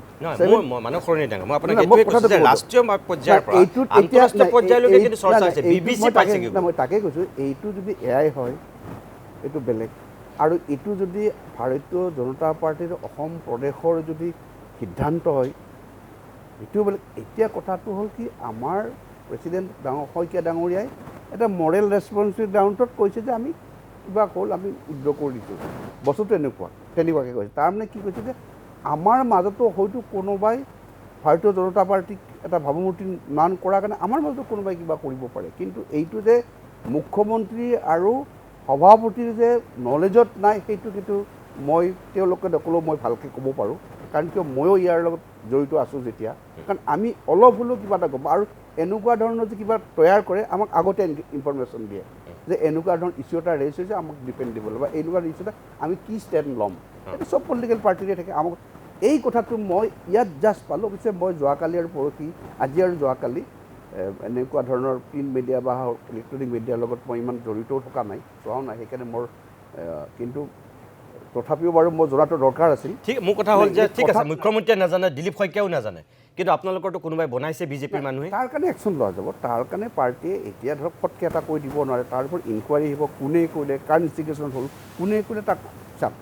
এটা পাৰ্টীত আপুনি এটা পাচিত ভাল আপেল থাকিলে এটা বেয়া আপেল ওলাবই গতিকে মই কোৱা নাই যে আমাৰ বিজেপিত যিসকল আমাৰ লগত জড়িত তাক দুই এটা থাকেই শ্লিপাৰী মানুহ থাকেই গোটেই তেনেকুৱা এটাৰ কাৰণে গোটেই পাৰ্টীটো যদি সেইটো সভাপতিয়ে যদি ষ্টেণ্ড দিলেহেঁতেন এইদিনা আমি কৰিছোঁ এইটো কাৰণত কৈছে এইটো পাৰপাছ তেওঁ যিহেতু উইড্ৰ কৰিছে আৰু কৈছে যে আমাৰ পাৰপাছটো তেনেকুৱা নাছিল উইড্ৰ কৰিছে গতিকে এইটো এটা এক্সক্লুজিবল নহয় এতিয়াতো কথাটো ওলাইছে যে কথাটো আপোনালোকে নিজে স্বইচ্ছাই উঠোৱা নাই নহয় উইড্ৰ কৰিছে এইটো ধমকি খাইহে ধমকি খোৱা বুলি নকওঁ হয়তো হয় যেতিয়া দেখিলে যে এইটো বেয়া হৈছে কোনে উলিয়াই দিলে হয়তো পেজৰ পৰা ডিলিট কৰিব দিছে একেই কথা হ'ল আপুনি যেতিয়া দেখিলে ধমকিৰ কথাটো নহয় বাৰু যেতিয়া দেখিলে যে হয়তো কোনোবাই ক'লে যে পাৰ্টীৰ মানুহে এইটো ক'লে দিছ ইজ ৰং message goes to the public তেতিয়া হয়তো ভাবিলে এইটো কোনে দিলে প্ৰথম কথাটো হ'ল আমি উইড্ৰ কৰিব লাগে উইড্ৰটো ইয়াৰ পিছত আমাৰ ইনকুৱাৰী আহিব যে আমাৰে কোনোবাই আমাক বিশ্বাসঘাতক কৰিলে নেকি আমাৰ ইমেজটো নষ্ট কৰিবৰ কাৰণে ক'লে সেইটো ষ্টেজ ধৰক যোৱাকালিৰ কথা আজিলৈকে অহাই নাই আৰু পাৰ্টি লেভেলত সেইটো চৰ্চা হ'ব নিশ্চয় কিন্তু বাকী কথাটোৰ মই অন্য এটা আমাৰ দত্ত ডাঙৰীয়াই কোৱাৰ নিচিনা এটা কথাৰ মই মানে এনচাৰ দিব বিচাৰিছোঁ যে যি ঘৃণাৰ ৰাজনীতি কৰা বুলি কৈছে ঘৃণাৰ ৰাজনীতি ঠিক শুদ্ধ নহয় চাওক আপুনি এটা পলিটিকেল পাৰ্টিত অপজিশ্যনত থাকিলে অপজিশ্যনৰ যিটো ইছ্যু হয় সেইটো ঘৃণাৰ নিচিনাই দেখা যায় আজি যদি আমি অসম আন্দোলনৰ পটভূমিটো আনো আজি অসম আন্দোলনৰ যি জন্ম আমাৰ আটাইকেইজনে জড়িত মই জড়িত গগৈদাই জড়িত তেওঁ বোধহয় জড়িত দত্তৰ কথাটো মই কৈছোঁ তেওঁ বোধহয় অসম আন্দোলনত জড়িত আছিল বুলি ভাবোঁ সেইটো আছিল গতিকে আমাৰ পাৰপাছ আমি কৈছোঁ আমি বিদেশী আছে বিদেশীখিনি কি হ'লগৈ আমি লাষ্টত দেখিলোঁ যে বিদেশীখিনি লাষ্ট লিগেলি কোন ৰৈ গ'ল বিদেশী হিচাপে চিনাক্ত কৰিবলৈ লৈ গ'ল বাংলাদেশৰ পৰা অহা ইছলাম ধৰ্মীৰ লোকখিনি যিখিনি ইছলাম ধৰ্মৰ খিনি কাৰণ বাংলাদেশৰ পৰা হিন্দু আহিছে হিন্দুখিনি ভাৰতত কা আইনেই হওক অন্যান্য আইনেই হওক নিজৰ দেশ নিজৰ উভতাৰ ক্ষেত্ৰত সেইখিনি লিগেলাইজ কৰা হ'ল তেওঁলোকে আৰু তেওঁলোকৰ যিটো আগ্ৰাসন অসমত ভাষাৰ হওক সংস্কৃতিত হওক আমাৰ ধৰ্মীয় হেৰিত হওক মাটি ভেটিত এইটো আপুনি পলিটিকেলি বিজেপিক বেয়া পাব পাৰে বাই হাৰ্ট আপুনি এইটো মানে এটা ক্লাছৰ মানুহ মই ধৰ্মৰ কথা কোৱা নাই তেওঁলোকে ধৰ্মিকভাৱে হয় আমাৰ এইটো বাৰে বাৰে কোৱা যে খিলিঞ্জা মানুহ ধৰ্মৰ নামতে খিলিঞ্জা মুছলিম ধৰ্মৰ নামতে মই অকণমান বিৰতি ল'ম কিন্তু মানুহ সৰণীয়া ডাঙৰে আপুনি এটা কথা কৈছে যে অসম আন্দোলন কৰাৰ কথা কৈছে অসম আন্দোলন কিন্তু যেতিয়া হৈছিল প্ৰথম বহিৰাগত আৰু বিদেশীৰ বিৰুদ্ধে হৈছিল প্ৰথম আৰম্ভণি বহিৰাগত আৰু বিদেশী তাৰপিছত বহিৰাগত শব্দটো নোহোৱা হৈ গ'ল অকল বিদেশী থাকিল অলপ দিনৰ পিছত তাৰপিছত বিদেশীটো গৈ পেলাই বাংলাদেশী হ'ল বাংলাদেশী দুভাগত বিভক্ত হ'ল হিন্দু বাংলাদেশী আৰু মুছলমান বাংলাদেশী এতিয়া আপুনি যিটো কথা কৈছে আপুনি যিটো দলত আছে আপোনালোকে এতিয়া হিন্দু বাংলাদেশী হয় না মই সেইটোকে ক'লোঁ মানুহ সৰণীয়া ডাঙৰ এতিয়াতো বাংলাদেশীটো দুভাগত বিভক্ত হ'লতো হিন্দু বাংলাদেশী আৰু মুছলমান বাংলাদেশী হিন্দু বাংলাদেশীক আমি আদৰি লৈছোঁ আমাৰ মুছলমান বাংলাদেশী আজিৰ দিনত আমাৰ শত্ৰু হৈ থাকিলে কিন্তু অসম আন্দোলন সেইটো কাৰণে হোৱা নাছিলে নহয় এইটো কথা আপুনি এটা ভাল কথা বিদেশী এণ্ড বহিৰাগত তেতিয়া মই হাইস্কুলৰ ছাত্ৰ 79ত যেতিয়া আমিও মিছিলত কেতিয়াবা এনেই কৈছোঁ ভাৰতত অন্য অসমৰ বাহিৰৰ মানুহকো আমি কিবা যেন দেখি প্ৰথম অলপ ৰং মেছেজ গৈছিল ইভেন এটা সময়ত জনজাতীয় মানুহখিনি অসম সৌদ অসম ছাত্ৰ সন্থাৰ এগেইনষ্টে গুচি গ'ল তাতো ভুল মেছেজ লাষ্টত পিউৰিফাই হৈ এটা লাইনত আহিলে আফটাৰ মোটামুটিভাৱে এইটো 82 মানৰ পৰা আহিলে 82 যেতিয়া অলপ শিথিল হৈছে তেতিয়া জনজাতীয়ৰ এগেইনষ্টে যিমানবোৰ দাবী আছিল সেইবোৰ কৰ্তন কৰিলে অকল 7টা দাবীত ৰাখিলে আগতে এখন লিষ্ট আছিলে এই কথাবোৰ হয় আপোনাৰ সময়ৰ আহ্বানত কেতিয়াবা মুভমেণ্ট এটা আচল গতি লয় কাৰণ ইনিচিয়েলি হয় বহিৰাগত মানে আমি ভাবিছিলোঁ অসমত অহা বাহিৰৰ পৰা ধৰক বিহাৰৰ পৰা অহা আজি ক'বলৈ বেয়া লাগে তেনেকুৱা বহুত তেনেকুৱা মানুহে যাতনাও ভুগিছিল আৰু পৰৱৰ্তী সময়ত যেতিয়া মুভমেণ্টে গতি লৈ নেশ্যনেল লেভেলত ছাপোৰ্ট আহিলে তেতিয়া কথাটো হ'ল যে নহয় যে বিদেশীহে হয় বহিৰাগত নহয় গতিকে এই কথা মই অকণ বিৰতি ল'ম মানুহ সৰণীয়া আমি আকৌ বিষয়টোৰ মাজলৈ আহিব লাগিব আমি অকণমান আঁতৰি গৈছোঁগৈ এই যে আপোনাৰ মিয়া এনেকুৱা ধৰণৰ শব্দবোৰ কৈ আছে বা বাংলাদেশৰ পৰা অহা মানুহ খেদ হৈছে সেইটোত আপুনি ইটোকে এনেকৈ ক্লাছিফাই নকৰিলে আপুনি সেইটো হয় মই সেইটোকে ক'লোঁ ফাইন আউট কৰিব নোৱাৰে হয় মই ধন্যবাদ জনাইছোঁ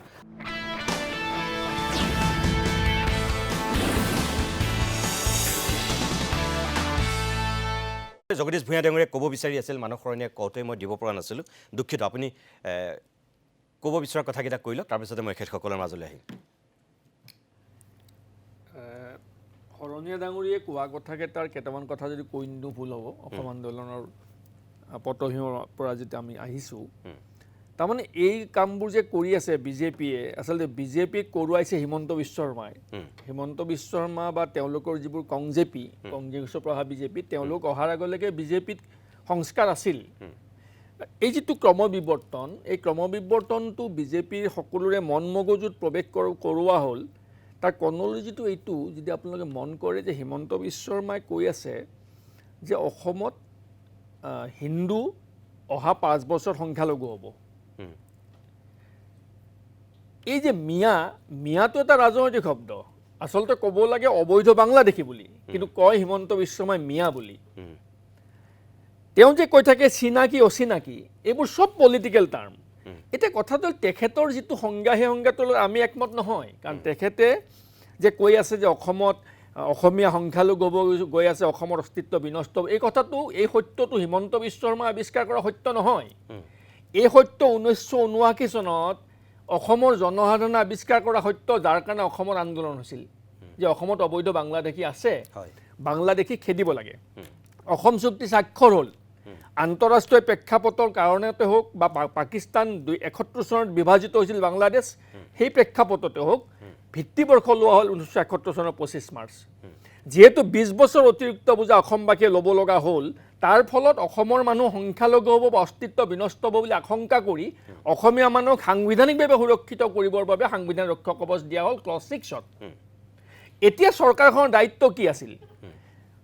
ক্লজ 6 ইমপ্লিমেণ্ট কৰিব লাগে অসমীয়া মানুহ সাংবিধানিকভাৱে সুৰক্ষিত কৰিব লাগে আৰু 71 চনৰ পাছত অহা বিদেশী চিনাক্তকৰণ কৰিব লাগে তেওঁলোকৰ নাম ডিলিট কৰিব লাগে তেওঁলোকক ডিপৰ্ট কৰিব লাগে এখন চৰকাৰ এই কামটো কোনে কৰিব চৰকাৰে কৰিব এতিয়া হিমন্ত বিশ্ব শৰ্মা ডাঙৰীয়া আৰু বিজেপি চৰকাৰে যোৱা 10টা বছৰৰ যিমান নিৰ্বাচন হ'ল প্ৰথমবাৰ ক'লে জাতি মাতি ভেটি ৰক্ষা কৰিব তাৰ পিছৰ কিন্তু জাতি মাতি ভেটি ৰক্ষা নহ'ল অসমৰ মাটি শদিয়াৰ পৰা ধুবুৰীলৈ ৰাষ্ট্ৰীয় ঘাইপথৰ দুই পাৰৰ কোনো মাটি খিলঞ্জীয়া হাতত নাই 90% মাটি বহিৰাগত বনিয়াৰ হাতলৈ গুচি গৈছে জাতি মাতি ভেটি একোৱে ৰক্ষা নহ'ল তাৰপিছত ক'লে মোগলৰ বিৰুদ্ধে এখন শেষ শৰাইঘাট তাৰপিছত ডিলিমিটেশ্যন কৰি ক'লে যে আমি অসমৰ সমষ্টি এই ধৰণে পুনৰ নিৰ্ধাৰণ কৰিলোঁ যে অসমীয়া মানুহ 30 বছৰলৈকে অসমৰ সুৰক্ষিত এইটো মই নিশ্চিতি দিব পাৰোঁ এইটো হিমন্ত বিশ্ব শৰ্মা ডাঙৰীয়াই কোৱা কথা কাখন আনিলে হিন্দু দুৰ্বল হ'ব হিন্দুক সবল কৰিব লাগে গতিকে কাখনৰ দ্বাৰা বাংলাদেশৰ হিন্দু আনি অসমত হিন্দুৰ সংখ্যা বৃদ্ধি কৰিব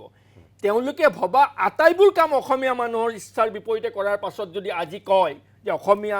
অস্তিত্ব বিনষ্ট হ'ব হিন্দুৰ অস্তিত্ব বিনষ্ট হ'ব সেইটো গ্ৰহণযোগ্য হ'ব নোৱাৰে দ্বিতীয় কথা হিমন্ত বিশ্ব শৰ্মাই কোৱা অচিনাকি মানুহ আমাৰ অসমীয়া মানুহৰ মতে অচিনাকি মানুহ সেইসকল যিসকলে অসমীয়া ভাষাক মাতৃভাষা বুলি নকয় যিসকলে অসমক নিজৰ মাতৃভূমি বুলি নাভাবে সেইসকল অসমৰ বাবে অচিনাকি মানুহ যিসকলে অসমীয়া মাধ্যমৰ বিদ্যালয়ত পঢ়ে অসমীয়া মাধ্যম নিজৰ মাতৃভাষা বুলি লিখে অসমীয়া ভাষাক কথা বতকাৰ অসমক নিজৰ মাতৃভূমি বুলি ভাবে সেইসকল আমাৰ কাৰণে চিনাকি মানুহ গতিকে হিমন্ত বিশ্ব শৰ্মাৰ চিনাকি অচিনাকি সংজ্ঞাৰ অসমীয়া মানুহৰ চিনাকি অচিনাকি সংজ্ঞা একে নহয় গতিকে আমাৰ কথাটো হ'ল যে অসমীয়া জাতিৰ অস্তিত্ব সুৰক্ষা হ'ব লাগে হিমন্ত বিশ্ব শৰ্মাই কৈছে যে হিন্দু অসমত সংখ্যালঘু হ'ব হিন্দু সংখ্যালঘু নহয় অসমত অসমীয়া সংখ্যালঘু হ'ব এটা চিম্পল ডাটা চাবা 2011 চনৰ সেন্সাছ মতে অসমত হিন্দুৰ সংখ্যা 61.something% আৰু অসমীয়া ভাষী মানুহৰ সংখ্যা মাত্ৰ 48%। যিখন ৰাজ্যত হিন্দু 62% এপ্ৰক্সিমেটলি অসমীয়া 48%, ইয়াত হিন্দু তো মেজৰিটি হৈ আছে কিন্তু অসমীয়াটো মাইনৰিটি হৈ গ'লো আৰু হিন্দু 62%, মানে আদাৰৱাইজ বাকীবোৰ ঠাইত খ্ৰীষ্টিয়ান আছে, ইছলাম আছে, বুদ্ধিষ্ট আছে, জৈন আছে, শিখ আছে, সব আছে, অকল ইছলাম নহয়। কিন্তু অসমীয়া বুলি কয় এই কাৰণে যে হিন্দু বুলি ক'লে ধৰ্মৰ প্ৰেক্ষাপটত আৱেগটো আহি যাব, কিন্তু অসমীয়া সংখ্যালঘু হ'ল সেই কথাকাৰ বিজেপিয়ে জানিছিল, যাৰ বাবে জাতি মাটি ভেটি ৰক্ষা কৰিম বুলি প্ৰতিশ্ৰুতি দি প্ৰথমবাৰ নিৰ্বাচনত জয়লাভ কৰিছিল। তো জাতি মাটি ভেটি ৰক্ষা নহ'ল নেকি? মোগলৰ বিৰুদ্ধে শেষ ৰণখন নহ'ল নেকি? শেষ শৰাইঘাটখন আৰম্ভ নহ'ল নেকি? কাৰ জৰিয়তে হিন্দু সুৰক্ষিত নহ'ল নেকি? ডিলিমিটেশ্যনৰ দ্বাৰা অসমীয়া জাতিক সুৰক্ষিত কৰা নহ'ল নেকি? তাৰমানে কি কৰা হ'ল তেতিয়াহ'লে? এতিয়াও যদি অসুৰক্ষিত অৱস্থাত আছে, এতিয়াও যদি অসুৰক্ষিত অৱস্থাত আছে, আৰু যদি মুখ্যমন্ত্ৰী হিমন্ত বিশ্ব শৰ্মা 10 বছৰ বিজেপিত থাকি 15 বছৰ কংগ্ৰেছত থাকি 25 বছৰ শাসনত থকাৰ পাছত যদি অসমত অসমীয়া অসুৰক্ষিত, হিন্দু যদি অসুৰক্ষিত, তেতিয়াহ'লে হিমন্ত বিশ্ব শৰ্মা অসমীয়াৰ বাবে আৰু হিন্দুৰ বাবে বিপদজনক মানুহ। সেইজন মানুহ শাসনত লৈ অসমত হিন্দু বিপদত পৰিব, অসমীয়া জাতিও বিপদত পৰিব। আৰু এটা কথা কওঁ, খ্ৰীষ্টিয়ান ধৰ্মৰ মানুহে অসমত অসমীয়া ভাষা উদ্ধাৰ কৰিবৰ বাবে ব্ৰিটিছৰ আমোলত অসমত অসমীয়া ভাষা সুৰক্ষা কৰিবলৈ খ্ৰীষ্টান মিছনাৰীয়ে আমেৰিকান বেপ্টিষ্ট মিছনাৰীয়ে প্ৰচেষ্টা চলাইছিল। অসমীয়া ভাষাৰ ব্যাকৰণ আমেৰিকান বেপ্টিষ্ট মিছনাৰীয়ে প্ৰথম উলিয়াইছিল। গতিকে যিসকলে অসমীয়া ভাষা সুৰক্ষিত কৰিবৰ বাবে সেই সময়তেই ব্ৰিটিছৰ দিনত অসমত তেওঁলোকে প্ৰচেষ্টা লৈ অসমীয়া জাতিক অসমীয়া ভাষা সুৰক্ষিত কৰিছিল, সেইসকল আমাৰ বাবে চিনাকি মানুহ, সেইসকল অচিনাকি নহয়। আৰু যিসকলে অসমীয়া জাতি অসমীয়া ভাষাক নিষেধ কৰাৰ বাবে যুগ যুগান্তৰে অসমত ষড়যন্ত্ৰ ৰচনা কৰি আছে, সেইসকল অসমত আমাৰ বাবে অচিনাকি মানুহ। গতিকে হিমন্ত বিশ্ব শৰ্মাৰ চিনাকি আৰু অচিনাকি সংজ্ঞা অসমীয়া মানুহৰ চিনাকি আৰু অচিনাকি সংজ্ঞা একে হ'ব নোৱাৰে। একদম। মই অখিলৰঞ্জন দত্ত ডাঙৰীয়া এখেতে যিটো কথা কৈছে, এতিয়া ধৰক আমাৰ ইয়াত আমাৰ যিটো অসমীয়াত্ব, যিটো অসমীয়া জাতীয়তাবাদ, এইটোতকৈ হিমন্ত বিশ্ব শৰ্মা এটা সময়ত কিন্তু পূৰা অসমীয়াত্বৰ আছিলে, অসমীয়া জাতীয়তাবাদৰ মানুহে আছিলে। তেওঁ আছু সঁচাই মিছাই হওক, তেওঁ আলফাৰ লগত জড়িত হোৱা বুলি যিটো কথা কয়, তাৰমানে সেইটোতো অসমীয়াত্ব, অসমীয়া জাতীয়তাবাদ। প্ৰফুল্ল মহন্ত ভিগু ফুকনৰ লগত লাগি থকা মানুহজনটো পূৰা অসমীয়া জাতীয়তাবাদী হ'বই লাগিব। কংগ্ৰেছত থকালৈকেও মই ভাবোঁ তেওঁ পূৰা অসমীয়া জাতীয়তাবাদী মানুহে আছিল, যিটোৰ কাৰণে অগপৰ জগদীশ দাহঁতে বেয়া পাব নালাগে, অগপৰ বহুত ইছ্যু তেতিয়া জগদীশ দাহঁত অসম গণ পৰিষদৰ যিহেতু বহুত ইছ্যু কিন্তু হিমন্ত বিশ্ব শৰ্মা আৰু তৰুণ গগৈ ডাঙৰীয়াই হাইজেক কৰিছিল। তৰুণ গগৈ ডাঙৰীয়াক অসমৰ মানুহে সেইকাৰণে ভাল পাই পেলাইছিল যে অসমীয়া জাতীয়তাবাদটো কংগ্ৰেছে তাৰ আগত তেনেকৈ আয়ত্ব কৰিব পৰা নাছিল, আহৰণ কৰিব পৰা নাছিল, নিজৰ ভিতৰলৈ লৈ আনিব পৰা নাছিল, যিটোত তৰুণ গগৈ ডাঙৰীয়াই আনিছিল। আৰু মই ভাবোঁ তাৰ অন্যতম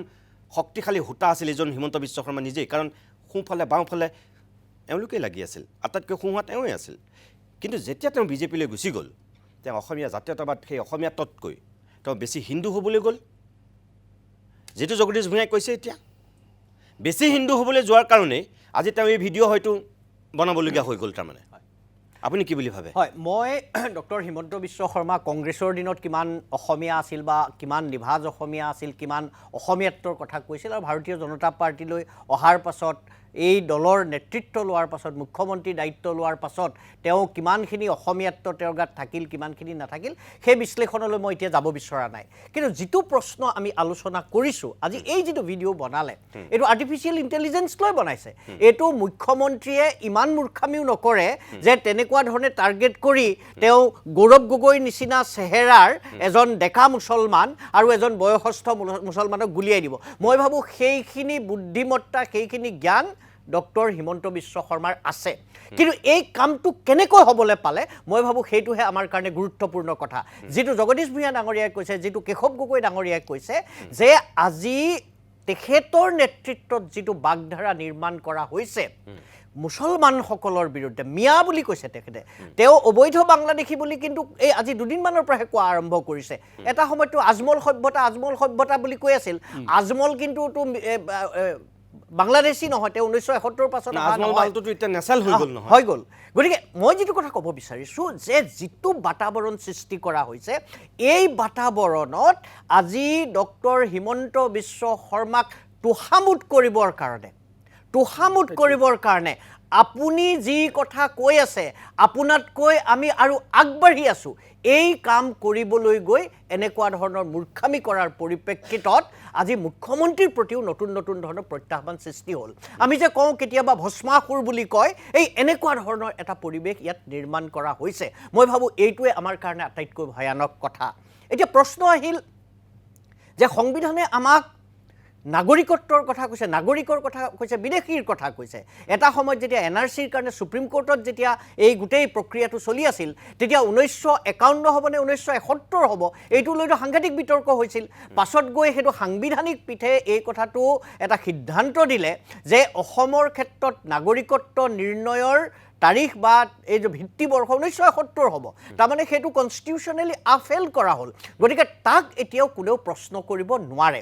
এনেকুৱা এটা অৱস্থাত যে যিসকল মুছলমান, যিসকল মিয়া হওক, মুছলমান হওক, 1971 আগলৈকে যিসকল অসমলৈ আহিছে তেওঁলোক বিদেশী নহয়। যে এই কথাটো আজি যে শিৱসাগৰত সেই ইটা ভাটাত কাম কৰিবলৈ গ'লে খেদি পঠিয়াই, নলবাৰীত খেদি পঠিয়াই, কাৰ সাহসত খেদি পঠিয়াইছে? আপুনি বাৰ্তাবিলাক চাবচোন, কিছুমান ছ'চিয়েল মিডিয়াত আহে, মুখ্যমন্ত্ৰী আপুনি আমাক যেতিয়া ইমানখিনি আমাক সাহস দিছে, আমি এওঁলোকক খেদি পঠিয়াম। এই যিটো অৰাজক পৰিস্থিতিৰ সৃষ্টি হৈছে, এই অৰাজক পৰিস্থিতি নিয়ন্ত্ৰণ কৰা হৈছে নেকি? আৰু নিয়ন্ত্ৰণ নকৰাৰ পৰিপ্ৰেক্ষিততেই আজি এনেকুৱা ধৰণৰ ভিডিঅ' নিৰ্মাণ কৰা হৈছে, যিটো মই ভাবোঁ এইটো কেৱল আমাৰ এগৰাকী মুখ্যমন্ত্ৰী, এটা দল বা আমাৰ ৰাজ্যখনৰ কাৰণে এটা প্ৰত্যাহ্বান নহয়, ই গোটেই দেশৰ কাৰণে এটা সাংঘাতিক ধৰণৰ প্ৰত্যাহ্বান সৃষ্টি কৰিছে। মই ভাবোঁ এই কথাটো ইয়ালৈ যদি এতিয়া আমাৰ যদি সংযম নাহে, তেতিয়াহ'লে আজি খিলঞ্জীয়া মুছলমান বুলি কয় যে তেওঁলোক সুৰক্ষিত। ক'ত সুৰক্ষিত? গুৱাহাটীত আপুনি মাটি কিনিবলৈ যাওক, মই নিজৰ সহকৰ্মীৰ লগত গৈছোঁ, লগত খিলঞ্জীয়া মুছলমানো আছে, মানে আপোনাৰ হিন্দু আছে, বেলেগ ধৰ্মৰ আছে। মাটিত থিয় হৈ যেতিয়া আপুনি বা ভাড়াঘৰলৈ যেতিয়া গৈছোঁ, তেতিয়া কয় আমি কিন্তু মুছলমানক নিদিওঁ দেই। এই লগত যোৱা খিলঞ্জীয়া মুছলমানজনৰ কেনেকুৱা ধৰণৰ এটা অৱস্থা হ'ব পাৰে? গতিকে এতিয়া মিয়া মুছলমান নে খিলঞ্জীয়া মুছলমান, সেই কথাটো মানুহে বিচাৰ কৰিব পৰা অৱস্থাত নাই। এনেকুৱা ধৰণৰ এটা আবেগ, এনেকুৱা ধৰণৰ এটা ভাৱ মানুহৰ মাজলৈ প্ৰসাৰিত হৈছে, যিটোৱে মানুহৰ যিটো চিন্তাশীল মানে মন, মানুহৰ যিটো সংবেদনশীলতা, সেইটো ক্ৰমে নাইকিয়া কৰি পেলাইছে। মই ভাবোঁ এইটো অসমৰ ভৱিষ্যতৰ কাৰণে, অসমৰ সভ্যতাৰ ভৱিষ্যতৰ কাৰণে, আজি ৰাজনীতিক আছে কালিলৈ নাথাকে, আজিৰ মুখ্যমন্ত্ৰী আছে কালিলৈ নাথাকে, আজি মই ইয়াত আছোঁ কালিলৈ নাথাকে, কিন্তু আমাৰ ভৱিষ্যত প্ৰজন্মৰ কি হ'ব? মই এই কথাটো বাৰে বাৰে কৈছোঁ, যিখন পথাৰত হিন্দু, মুছলমান, খ্ৰীষ্টান সকলোৱে একেলগে হালকুৰ বাইছে, যিখন বজাৰত একেলগে মানে বেপাৰ কৰিছে, বজাৰ কৰিছে, তেওঁলোকৰ মুখলৈ আমি চাইছোঁনে? তেওঁলোকৰ মুখলৈতো আমি চোৱা নাই। ৰাজনীতিৰ নামত, ক্ষমতাৰ নামত সমাজখন যদি এনেকৈ থানবান কৰি দিয়া হয়, আমাৰ ভৱিষ্যত কি হ'ব? মই ভাবোঁ সকলোৱে এই কথাটো গভীৰভাৱে উপলব্ধি কৰা উচিত, আমাৰ ভৱিষ্যত প্ৰজন্মৰ কাৰণে, আমাৰ ৰাজ্যখনৰ মংগলৰ কাৰণে, আমাৰ দেশৰ মংগলৰ কাৰণে। হয়, মই দত্ত ডাঙৰীয়াক ধন্যবাদ জনাইছোঁ, খুব সুন্দৰকৈ কথাখিনি তেখেতে ব্যক্ত কৰিছে।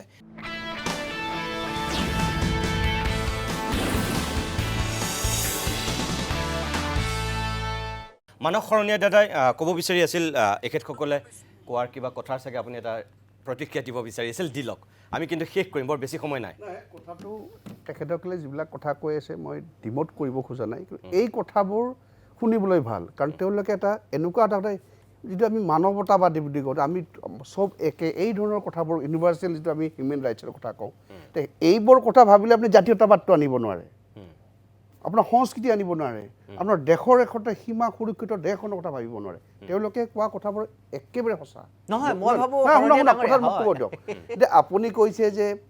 71 চন কৈছো কিন্তু না না কৈছে 71 চন কৈছো কিন্তু মই বুজিছো 71 চন কৈছো কিন্তু এতিয়া আপুনি যেনেকৈ কৈছে যে 71 হয় 71টো কিয় কৰিব লগা সেইটো বোধহয় মোতকৈ আপুনি বেছি জানিব কাৰণ পলিটিকেল চায়েন্সৰ আপুনি ইউনিভাৰ্চিটি প্ৰফেচৰ কথাটো হ'ল কি যে বাংলাদেশ 71ত হৈছে গতিকে বাংলাদেশে তাৰ আগৰ কোনো টেৰিটৰি তেওঁলোকে ৰেটিফাই কৰিব নোৱাৰে বিকজ অফ ডেট 71টো হৈছে কাৰণ পৰৱৰ্তীত পাকিস্তান হৈ আছিলে এতিয়া পাকিস্তানত আমাৰ হেৰি হোৱা নাই আমাৰ সমস্যাটো তেওঁলোকৰ লগত তেওঁলোকে যিদিনাখনে স্বাধীন ৰাষ্ট্ৰ হৈছে সিদিনাখনৰ পৰা তেওঁলোকে বিদেশী গ্ৰহণ কৰে খেদে পাৰ্মিশ্যন দিয়ে যাব দিয়ে সেইটো কাৰণে 71টো ধৰা হৈছে নহ'লে আদাৰৱাইজ 51 গ'লহেঁতেন আৰু সেইটো কাৰণে সুপ্ৰিম কোৰ্টে কৈছে যে আমি যদি বিদেশী তাৰ পৰা বুলি কওঁ তেওঁলোকে কেনেকৈ ল'ব বিফৰ ইণ্ডিপেণ্ডেঞ্চ কেনেকৈ তেওঁলোকে গ্ৰহণ কৰিব তেওঁলোকৰ নাগৰিকে নহয় কেনেকৈ ল'ব যাৰ কাৰণে আজি ভাৰতৰ পৰা আমি ইমান আইনী ব্যৱস্থা লৈ বিদেশীখিনি তেওঁলোকক খেদাব পৰা নাই আৰু সেইখিনি মানুহ আজি জমা হৈ গৈ আমাৰ এটা সাংস্কৃতিক ঠেট হৈছে ভূমিৰ কাৰণে আজি আমাৰ সমস্যা হৈছে আপোনালোকে কৈছে যে হেমন্ত বিশ্ব শৰ্মা ডাঙৰীয়াৰ কথাবোৰ এগ্ৰেছিভ মই এডমিট কৰোঁ তেওঁ কেতিয়াবা কথাবোৰ খুব এছাৰ্টিভলি কয় শুনক যদি কথাটো সেই কথাটোকে যে অকণমান নৰম কৰে তাৰ ৰিপাৰ্কেশ্যনটো অলপ বেলেগ হ'লহেঁতেন সেনেকুৱা হ'ব পাৰে আৰু হিউমেন বিং যেতিয়া চবৰে কথাৰ ধৰণ একে নহ'ব পাৰে কিন্তু হেমন্ত বিশ্ব শৰ্মা দা কোনো কাৰণত অসম প্ৰেমী নহয় বুলি ক'লে মই দুখ পাম তেওঁৰ কিবা কথাত দুখ পাইছে বেলেগ কথা কাৰণ কিয় তেওঁ কৰিব যোৱাতে আজি সত্ৰৰ ভূমিবোৰ তেওঁ উচ্ছেদ কৰাইছে যে সত্ৰৰ ভূমিবোৰ দখল কৰি থকা মানুহবোৰ কোন আপুনি ভাৰতীয় হওক আপুনি কৈছে ভাৰতীয় হয় কিন্তু যদি ভাৰতীয় হয় তোমাৰ তাত ক'ৰবাত ঘৰত আছে তুমি সত্ৰখনত কিয় দখল কৰিছা গতিকে এইবোৰৰ পৰা কি বুজায় গতিকে এই যিটো অসমৰ যি আমাৰ শংকৰদেৱৰ যি সত্ৰীয়া কালচাৰ বা যিয়ে নকওক আপুনি সেইবোৰ ক্ষেত্ৰত আঘাত কৰাটো আপোনাৰ দুখ লগাই জানো আপুনি ক'ব পাৰে যে সাংবিধানিকভাৱে তেওঁৰ ৰাইট আছে ভাৰতত ৰাইট থাকিলেও যদি সি আঘাত কৰে সেই মানুহজনক আপুনি প্ৰতিবাদ নকৰিব নেকি হয়তো শব্দটোৰ ব্যৱহাৰত কিছু নহয় আপোনালোকে অখলা পাই কিয় আপুনি সেইটো টলাৰেট কৰিব এতিয়া মই টলাৰেট কৰিব নোৱাৰো কাৰণে মই অখলা লাগিছে এক মিনিট কম মই আপোনালোকে কৰোঁতে মই ইণ্টাৰপ্ৰিটেশ্যনটো বেলেগ আমি কৈছো যে এই ভিডিঅ'টো কেনেকে বনাবলৈ তেওঁলোকে সাহস পালে তাৰ পৰিপ্ৰেক্ষিততে কৈছো আমি অন্য প্ৰসংগলৈ অহাই নাই অন্য প্ৰসংগলৈ অহাই নাই কিন্তু মইতো কেতিয়াও কোৱা নাই তেখেত অসমপ্ৰেমী নহয় বুলি নাই নাই আপুনি চাওক আজি আপোনালোকে কথাটো কৈছে যে আজি অসমীয়াৰ যিটো ভাষাগত হিচাপে কমি যাব হয় অসমীয়া 50ৰ বিলো আছে আমিও কৈছোঁ কিন্তু অসমৰ 50ৰ বিলো আছে বুলি কোৱালে হয় ইছলাম ধৰ্মী যিখিনি শিলচৰত মই দিছোঁ অসমীয়া তেওঁলোকে পঢ়ে হিন্দু বঙালীখিনি বঙালী স্কুলত যায় তাৰে যিখিনি ইছলাম ধৰ্মী মানুহ তেওঁলোকে অসমীয়া মই জানো মোৰ বিশেষ চাকৰি কৰিব মই নিজে আচৰিত হৈছোঁ তেনেকুৱা ধৰণৰ পৰিৱেশ আছে কিন্তু আপুনি চাব লাগিব যে অসমৰ কেইবাটাও জনজাতীয় ভাষা বিশেষকৈ বড়ো ভাষাটোৱে বড়ো ভাষা কোৱা যিখিনি 35 লাখ মানুহ আছে সেইখিনিতো অসমীয়া বুলি নিলিখে চাব কথাটো সেইটোক আমি অসমীয়া বুলি ধৰি লৈ তেওঁলোকৰ পাৰ্চেণ্টেজটো ইয়াত যোগ দিব লাগিব কাৰণ তেওঁলোকে ভাষাগত যিহেতু সাংবিধানিকভাৱে HCDলত তেওঁলোকৰ ভাষাটো 2003 10 ফেব্ৰুৱাৰীত আজিৰ ডেটত যিটো চুক্তি তেওঁলোকক সেইটো সংবিধানক স্বীকৃতি দিছে এটা সুকীয়া ভাষা তেওঁলোকে অসমীয়া কোৱাৰ প্ৰশ্নও নাই কিন্তু তেওঁলোকে কোনোদিনে অসমীয়া বিদ্বেষী নহয় সেই পাৰ্চেণ্টেজ ধৰিলে আপুনি এবভ 50 আছে নাই নাই এবভ 50 আছে গোটেই এলিগেশ্যনটো মোৰ এগেইনষ্ট মোৰ বুলি নহয় মোৰ পাৰ্টিৰ এগেইনষ্ট গোটেই মইতো দুআষাৰ যদি মোৰ কথাটো আপোনাক ক'ব নিদিয়ে মোৰ বেয়া লাগিব কাৰণ তেওঁলোকে যিটো আপুনিতো অতি সংযতভাৱে কৈছে আপোনাৰ নিচিনাকে যদি কথা ক'লেহেঁতেন এই পৰিস্থিতি নহয় কিন্তু আপোনালোকে যিটো এলিগেশ্যন আনিছে আমাৰ মুখ্যমন্ত্ৰী ডাঙৰীয়াৰ বিৰুদ্ধে এলিগেশ্যনে বুলি ক'ব লাগিব যে ভিডিঅ'টো মই আগতে কৈছোঁ যে এইটো এডমিটেড ফেক্ট ছামথিং ইজ ফিছি সেইটো যাৰ কাৰণে আমাৰ সভাপতিও হয়তো কৈছে যে এইটো কিবা টেকনিকেলি কিবা এটা হ'ল আমি যাৰ কাৰণে এটা উদ্যোগ লৈ সেই বাটটো বাদ দি আৰু যিটো তেওঁৰ যিটো এয়াই হয় গতিকে সেইটো আমি মুখ্যমন্ত্ৰী অন্ততঃ সি ফিজিকেলি গৈ সেইটো কাম নকৰে গতিকে সেইটো এটা যিমান যি হ'লেও তেওঁ ৱাৰ্ড নাই কথাটো এতিয়া আমি অসমীয়া সংস্কৃতিৰ কথাটো কৈছে এইটো কথাটো ক'লে কালি ইয়াত মিয়া মিউজিয়াম পাতিব লাগে বুলি কৈছে সেই কথাটো প্ৰতিবাদ সেইবিলাক হোৱা আমি নাই বিৰোধিতা কৰিছো আমিতো কেৱল আমি- কৈছো মই কঠোৰভাৱে বিৰোধিতা সমালোচনা কৰিছো। কৰিছো আজমলৰ কথা কৈছো হয়। মই বিৰোধিতা মই কৰিছো নাই নাই মোৰ সেইদিনা। সময় শেষ হ'ল মই কি আপোনাৰ ক'ম? হৰ্ষ মাণ্ডেৰৰ হয়, পৰা এক আদি কৰি বিজেপিয়ে নাই, কৰিব পাৰে মই- বিজেপি নকৰে নাই হয়। তেওঁনো AIDF কিয় খুলিলে মই- এইবোৰে এটা অসমৰ সংস্কৃতি অসমীয়া সংহতিৰ ক্ষেত্ৰত থ্ৰেট নহয় জানো মোৰ একদম নিশ্চয় থ্ৰেট হয় এই কথাবিলাকত আমি কওঁতে মই সময় শেষ হৈছে আচলতে মই বেয়া লাগিব জগদীশ দাক পাৰে। সময় দিম বুলি কৈছো কিন্তু দিব পৰা নাই। জাতীয়তাবাদৰ দাদা, কাৰণে কেতিয়াবা কেশৱ দা কিছুমান কথা এবাৰেই যি তৰ্ক ক'লে হ'লেও, কেশৱ দা প্লিজ মানে একদম শুনিব মিনিট বেয়া সময় লগা মাত্ৰ, হ'লেও এক ক'ব মিনিট, লাগে এক আৰু মিনিট দাদা হেমন্ত বিশ্ব এতিয়া শৰ্মাই আমাৰ- এইবোৰ ৱাৰ্ড ইউজ কৰে না, না। আৰু সেইটোৱে আমাক মানে মানে আপোনালোকে এক মিনিট, সেইটোৱে please, ধৰি please, আছে। please, হয়, নাই, এইকেইটা নাই, শেষ কথাটো কৰোঁ। হয়। এটা বেলেঞ্চিং হ'ব লাগিবতো নাই নাই বেলেঞ্চিং হৈ গৈছে দাদা আপুনি চাব আপোনাক মই বহুত সময় দিলোঁ আমি এতিয়া কৰ্ককে ক'লো কোনো কাৰণে আমি অসমৰ অহিত চিন্তা কৰি ভাৰতীয় জনক কেতিয়াও নিবিচাৰে মই কেশৱ গগৈ আমি আজি আমি মাটিৰ উচ্ছেদ মোৰ কৰিব কথাটো লাগে, হ'ল যে অসমীয়া জাতিকে যে বাচিব গৈছো। ৰাজনীতি নাই, এতিয়া চব- ৰাজনৈতিকভাৱে কিছুমানে ৰাজনীতি হয়তো হ'ব বেয়া পাব পাৰে কেশৱ গগৈ ডাঙৰ তাৰ কাৰণে এইটো মই- নুবুজায় যে আমি মই অসমীয়া এইটো জাতি অন্যায় ক'ব কৰিব বিচাৰিছোঁ। গৈছো মই এইটো ক'ব বিচাৰিছোঁ মোৰ ভাতৃপ্ৰতি শৰণীয়াক যে আমাৰ ক'বলগীয়া বহুত আছে আৰু আমি সুপৰিকল্পিতভাৱে আগবাঢ়িব লাগিব সুস্থ চিন্তাৰে এইখিনি আমি চবেই একমত কিন্তু এতিয়া কথাটো হ'ল কি আজি যিটো বস্তু আজিতো এইটো ডিজিটেল যুগ চবেই জানে গতিকে আজি যিটো বস্তু আমি দেখিলোঁ বিজেপি কাৰ্যালয়ৰ পৰা সেই বস্তুটো গ'ল সেই মেছেজটো কেৱল ৰাষ্ট্ৰখনতে খৰকনি সৃষ্টি কৰা নাই আন্তঃৰাষ্ট্ৰীয় পৰ্যায়লৈ গ'ল কিন্তু আমাৰ অসমৰ পৰিৱেশটো এতিয়া অলপ বেয়ালৈ গৈ আছে যিটোৱে নেকি আমাক অৱনমিত কৰিছে মই আজি এটা সৰু কথা কওঁ আজি মেট্ৰিক পৰীক্ষা হৈছে গোটেই অসমত আজি কোনো বাতৰি কাকতত মেট্ৰিকৰ খবৰো নাই কিন্তু এটা প্ৰজন্মক আগবঢ়াৰ কাৰণে শিক্ষা বিভাগে সেই পৰীক্ষাটো কিমান গুৰুত্ব সহকাৰে ল'ব লাগে আমি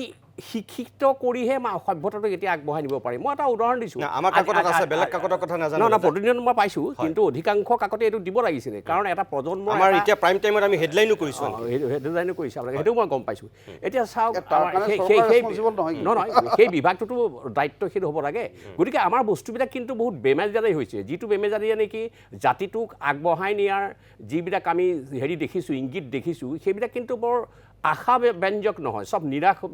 নিৰাশাজনক হৈছে গতিকে আমি সকলোবিলাক বস্তু নিব লাগিব কিন্তু আজিৰ তাৰিখত ৰাজনৈতিক প্ৰেক্ষাপটত এই ভিডিঅ'টো যদি সঁচাই গৈছে কাৰ্যালয়ৰ পৰা বিজেপি কাৰ্যালয়ৰ পৰা এইটো কিন্তু